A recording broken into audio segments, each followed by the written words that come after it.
देश में जातीय जनगणना को लेकर केंद्रीय कैबिनेट से मंजूरी मिलने के बाद विपक्ष के तमाम नेताओं की तरफ से अपनी अपनी जीत बताने में तमाम विपक्ष के नेता लगे हुए थे। लेकिन इसी क्रम में केंद्रीय मंत्री चिराग पासवान ने एक प्रेस कॉन्फ्रेंस करके बड़ी बात कर दी। चिराग पासवान क्या कुछ कर रहे हैं, पहले चिराग पासवान का आइए बयान सुनते हैं साथियों। एनडीए की सरकार, मौजूदा प्रधानमंत्री नरेंद्र मोदी जी के नेतृत्व वाली सरकार में एक अत्यंत महत्वपूर्ण फैसला लिया गया है और ये फैसला मुझे याद दिलाता है मेरे नेता, मेरे पिता आदरणीय रामविलास पासवान जी के विचारों को। 1960 के दशक में जब मेरे नेता राजनीति में आ रहे थे, उस वक्त लोहिया जी के विचारों पे चलने वाली पार्टी संयुक्त सोशलिस्ट पार्टी, और उसी पार्टी से पहली बार उन्होंने चुनाव लड़ा। 69 में पहली बार वो विधायक बने और मुझे याद है वो कुछ पंक्तियों को कई बार दोहराते थे और मुझे पूरा विश्वास है कि आप सबने भी उसको कई बार सुना होगा। पार्लियामेंट में भी उन्होंने कई बार उन पंक्तियों को दोहराया था और वो उस पार्टी की सोच हुआ करती थी, लोहिया जी के विचारों की सोच हुआ करती थी कि संसोपा ने बांधी गांठ, पिछड़ा पावे 100 में 60।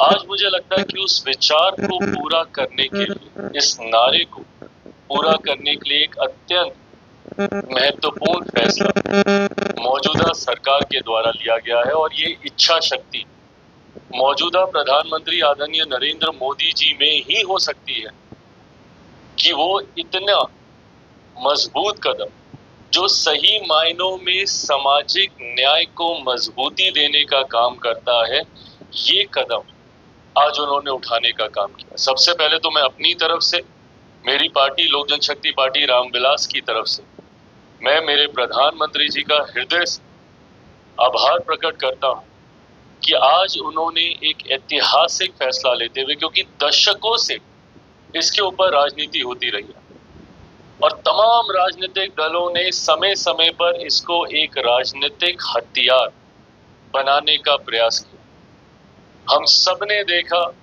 कि जब जब चुनाव आते हैं या अलग अलग राज्यों में चुनाव आते हैं तो सिर्फ जाति आधारित जनगणना को जितने भी विपक्ष के दल हैं, उन्होंने इसको मुद्दा बनाकर मजबूती से उठाने का काम किया।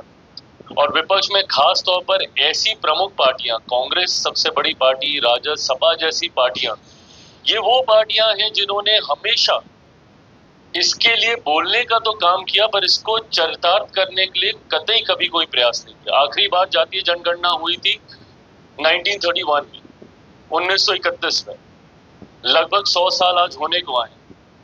47 में देश आजाद हो गया। तो जिन लोगों को इस बात की चिंता है, आजादी के बाद अधिकांश समय तक केंद्र की सत्ता में कौन लोग, अगर मैं कांग्रेस का नाम लेके जिक्र करूं तो क्या आजादी के बाद अधिकांश समय तक कांग्रेस सत्ता में थी, केंद्र की सत्ता में थी?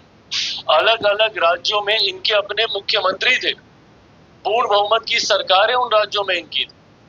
अगर ये लोग चाहते, ईमानदारी से चाहते, तो इसको करवा देते, पर इन्होंने कभी इसको करवाने का काम नहीं किया। जनगणना तो छोड़िए, इन्होंने अपने अपने राज्यों में जहां पे इनके मुख्यमंत्री थे, वहां पे इन्होंने सर्वे तक कराने का काम नहीं किया, क्योंकि जनगणना पूरी तरीके से केंद्र सरकार के अधिकार का विषय है और जिन जिन राज्यों में हुआ है वो सर्वे के माध्यम से हुआ और कुछ राज्यों में तो बिना पारदर्शिता के हुआ। भगवान जाने कि उसमें कितनी सच्चाई है और कितने सही ढंग से इन्होंने किया है या नहीं किया। पर अगर केंद्र में ये लोग चाहते लंबे समय तक, आज राहुल जी इस बात का श्रेय लेने की होड़ में लगे हुए कि ये मेरे कहने पर, मेरे दबाव में मैंने कहा, तब केंद्र सरकार ने माना। अरे प्रभु, आप ही की सरकार थी केंद्र में लंबे समय तक। आपकी पार्टी के तो छोड़ दीजिए, आपके परिवार के 3-3 प्रधानमंत्री थे देश में। अगर आप इतनी ही शिद्दत से चाहते थे कि देश में जाति आधारित जनगणना हो, तो इसको आप करवा लेते ना पहले, पर आपने इसको सिर्फ एक पॉलिटिकल वेपन की तरह इस्तेमाल करने का काम किया। जब जब चुनाव आते थे, आपने इसको एक राजनीतिक हथियार बनाकर लोगों की भावनाओं को सिर्फ भड़काने का। तो आपने सुना है केंद्रीय मंत्री चिराग पासवान ने जातीय जनगणना को लेकर विपक्ष पर पूरी तरीके से करारा प्रहार किया। साथियों, चिराग पासवान ने बताया कि कांग्रेस, देश की सबसे बड़ी पार्टी कांग्रेस की तरफ से 3-3 प्रधानमंत्री देश में रहे, लेकिन जातीय जनगणना इतना बड़ा फैसला नहीं लिया गया। क्यों? क्योंकि राजद के कांग्रेस की तरफ से विपक्ष के तरफ से ये मुद्दा को हमेशा रखा गया था, लेकिन मौजूदा प्रधानमंत्री की तरफ से इस फैसले को लेना ये पूरी तरीके से एक बड़ा फैसला था। चिराग पासवान ने प्रधानमंत्री जी का आभार भी जैसा था, लेकिन देश भर में जातीय जनगणना को लेकर आपने क्या प्रतिक्रिया है, कमेंट बॉक्स में जरूर बताएं साथियों। जय हिंद, जय बिहार।